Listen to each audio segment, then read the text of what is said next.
बच्चों, कैसे हैं आप सब? आई होप आप सब बहुत अच्छे से होंगे। तो चलिए हम पढ़ रहे थे क्वाड्रेटिक इक्वेशन, जिसका क्वेश्चन नंबर एक्सरसाइज 4.2 चल रहा था। हमारा क्वेश्चन नंबर 4 तक पिछले वीडियो में कंटिन्यू हो गया था। अब क्वेश्चन नंबर 5 से करना है, ठीक है? तो अभी बेसिकली इस चैनल पर चलता है हमारा एनसीईआरटी का जितना भी क्वेश्चन है उसका सॉल्यूशन चलता है। तो अगर चैनल पर आप न्यू होंगे तो सबसे पहले सब्सक्राइब कर लीजिए। आगे जो होगा एनसीईआरटी जब एंड हो जाएगा, हमारा खत्म हो जाएगा सारा क्वेश्चन एनसीईआरटी का, तब हमारा चलेगा पीवाई क्वेश्चन 10th क्लास के लिए स्पेसिफिक, ठीक है? तो चलिए अभी कंटिन्यू करते हैं वीडियो को।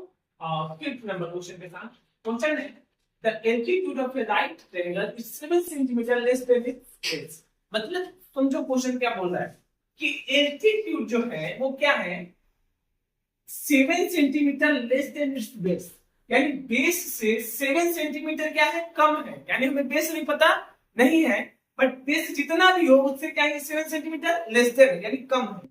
फिर उसके बाद बोला है if the hypotenuse is 30, hypotenuse मिल गया, हाइपोटेन्यूज मिल गया तो हमें दो अदर साइड पता करना है, ठीक है? तो मान ले बेटा हम लेट कर लेते हैं कि लेट कर लो, हमें बेस नहीं पता है बट एल्टीट्यूड पता है कि बेस से क्या है, कम है। तो अगर हम बेस मान लेंगे कुछ तो उसमें से -7 कर देंगे तो हमारा क्या हो जाएगा, एल्टीट्यूड हो जाएगा। तो बेटा अगर हम लेट कर ले बेस इक्वल टू हम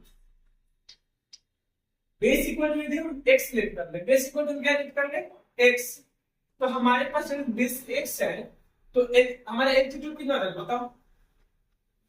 एल्टीट्यूड कितना हो जाएगा, x माइनस का 7, 7 क्या है, लेस देन है, तो x माइनस का 7। अगर बेस हमारा x है तो एल्टीट्यूड क्या होगा, x माइनस का 7। अब देख बेटा हाइपोटेन्यूज में गिवन, हाइपोटेन्यूज कितना है, 13 है। हाइपोटेन्यूज मींस h 13 है। और पाइथागोरस जैसा ने एक इक्वेशन आपको बना के दे दिया है जिसका हम यूज करते हैं राइट एंगल ट्रायंगल में। क्या होता है, hypotenuse square is equal to base square plus perpendicular square. और बेटा वही परपेंडिकुलर को हम बोलते हैं एल्टीट्यूड। परपेंडिकुलर को क्या बोलते हैं हम, एल्टीट्यूड। तो पाइथागोरस जैसा ने बोला है कि हाइपोटेन्यूज का square is equal to base का स्क्वायर प्लस परपेंडिकुलर का स्क्वायर। ये तो सबको पता होगा, जिसे 9th क्लास में भी 7th क्लास में पढ़े होंगे पाइथागोरस थ्योरम के नाम से। In right angle triangle hypotenuse square equal to base square plus perpendicular square, ठीक है? h का वैल्यू पता है 13 का स्क्वायर, बेटा d का भी वैल्यू पता है कितना, x का स्क्वायर। और p का भी वैल्यू पता है, यानी परपेंडिकुलर मींस एल्टीट्यूड भी कितना है, x माइनस 7 का स्क्वायर। इतने सारे चीज पता है, सॉल्व करेंगे। 13 का स्क्वायर होता है 169, x का स्क्वायर x स्क्वायर, और ये a माइनस b का whole square a square minus 2ab, यानी 2ab एंड 7 into 2 14, 14x और प्लस का 49 प्लस का 49, तो x स्क्वायर हो गया, x square a minus b का होल स्क्वायर का हमने इस दिया कर दिया। Now next 169 is equal to x square plus x square 2x square, x square plus x square 2x square minus का 14, माइनस का 14x और प्लस का 49। अब यहां से हमें एक इक्वेशन मिल जाएगा 2x स्क्वायर माइनस का 14x प्लस का 49, और ये प्लस में इस साइड भेजेंगे तो माइनस का 169 इक्वल टू 0।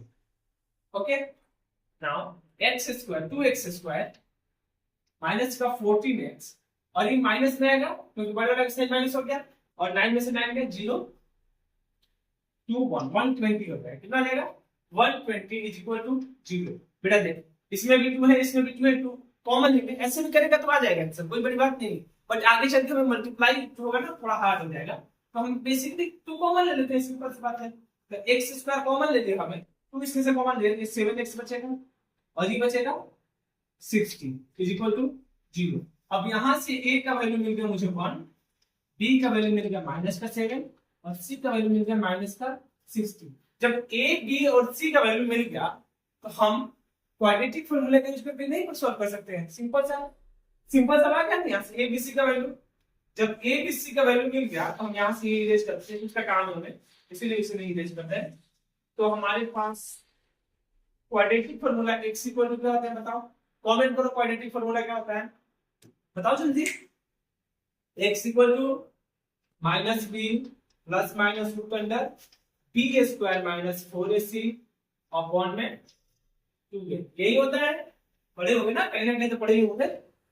यही होता है ना quadratic formula, minus B plus minus root under B square minus 4ac upon में 2a।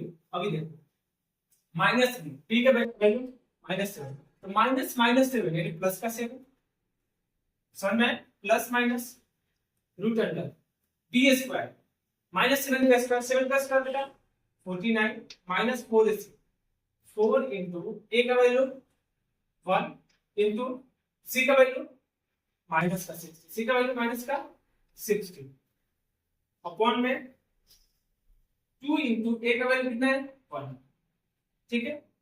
Now next 7 plus minus root under 49, 49 का हमारा 49 ही रहेगा, माइनस का minus into minus plus 60 into 4 तो 24 यानी 240 कर देना मल्टीप्लाई, सिंपल कैलकुलेशन है, 2 इंटू 1 हो गया।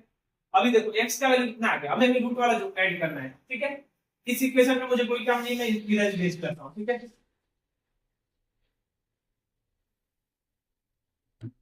तो यहां से हमारे पास जो x का वैल्यू आ गया वो देखिए कितना आ गया, x इक्वल टू हमारा हो जाएगा 7 प्लस माइनस रूट अंडर 49 और ये प्लस 49 प्लस 200 240 है ना, 240 प्लस 49 तो 289 हो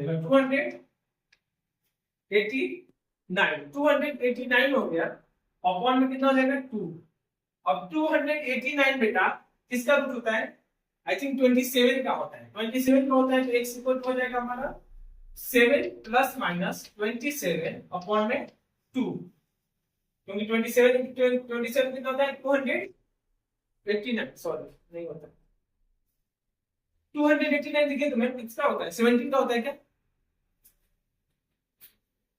मैम। तो चलिए अब यहां तक जब कर लिए तो हमें 289, जैसे आपको पता होगा 289 किसका रूट है 17 का रूट है, किसका 17 का, तो x इक्वल हो जाएगा 7 प्लस माइनस 17 अपॉन में 2। अब देख बेटा x का एक बार वैल्यू प्लस में, एक का वैल्यू माइनस में, तो x equal to 7 plus 17 by 2 और एक हमारा x इक्वल हो जाएगा 7 माइनस 17 बाई 2, तो 7 प्लस 17 यानी x इक्वल टू कितना आ जाएगा 24 अपॉन 2, तो x इक्वल टू कितना आ जाएगा 12, x इक्वल टू कितना आ जाएगा 12 और x इक्वल टू 17 माइनस में आएगा, तो माइनस का बेटा हमारा कितना आ जाएगा 10 अपॉन 2, तो x इक्वल टू कितना आ जाएगा, x इक्वल टू कितना आ जाएगा माइनस का 5। देखिए ये पॉसिबल नहीं, x इक्वल टू माइनस 5 लिखेंगे नॉट पॉसिबल, क्या होगा नॉट पॉसिबल, क्योंकि ये हमारा बेस है, बेस क्या है हमारा बेस है, और बेस में लेंथ होता है, तो कभी लेंथ को तुमने माइनस में मेजर किया है, ऐसा कोई कभी गया जमीन खरीदने या फिर कोई कपड़ा खरीदने तो बोला होगा -5 सेंटीमीटर का मुझे दे दो, ऐसा होता है कभी, कभी नहीं होता है, क्या होता है प्लस में यूज होता है। तो ये हमारा x का वैल्यू कितना आएगा 12, x का वैल्यू क्या होगा 12, तो बेस जो हमारा हो गया बेटा बेस जो हमारा 12 हो गया, तो एल्टीट्यूड क्या हो जाएगा, एल्टीट्यूड कितना हो जाता है 12 माइनस 7, एल्टीट्यूड क्या हो जाएगा 12 माइनस 7 यानी 12 माइनस 7 इक्वल टू 5, तो बेस हमारा 12 हो गया, परपेंडिकुलर में एल्टीट्यूड हमारा 5 हो गया और हाइपोटेनस हमारा 13 हो गया। तो इस तरह से हमारे पास जो इक्वेशन बना b equal to 12, p equal to 5 और हमारा h इक्वल टू कितना हो गया 13 हो गया, यानी बेस हाइपोटेनस और परपेंडिकुलर तीनों हमें मिल गया। एक साइड तो हमारे पास ऑलरेडी था, ये दोनों साइड हमारा मिल गया, यही हमें फाइंड करना था। तो आज के इस वीडियो में बस यही तक रहने देते हैं, मिलते हैं अगले वीडियो में, तब तक के लिए जय हिंद।